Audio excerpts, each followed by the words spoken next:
Hi friends, welcome back to another video. তো আজকে আমি গেছিলাম রাম ঠাকুর আশ্রমে। রাম ঠাকুর আশ্রম কিন্তু দুটো আছে, একটা বাঘাযতীনে এবং একটা যাদবপুরে। আমি গেছিলাম যেটা হচ্ছে যাদবপুরের সামনে। দেখবে যে কোনো মন্দির বা আশ্রম যেখানেই যাও না কেন মনটা কিন্তু বেশ ভালো লাগে।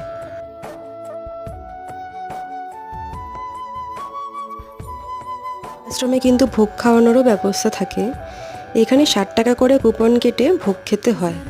প্রায় একটার মধ্যে এখানে ভোগ খাওয়ানো শেষ হয়ে যায়। এখানে এক এক দিন এক এক রকমের পদ হয়। রবিবার করে হয় এখানে খিচুড়ি ভোগ। তো আমি গেছিলাম রবিবার, সত্যি বেশ তৃপ্তি করে খেয়েছিলাম সেদিন ভোগটা আমি। এখানে সিস্টেমগুলো কিন্তু বেশ ভালো, লাইন দিয়ে বেঞ্চ পাতা থাকে, এখানেই বসে খেতে হয়।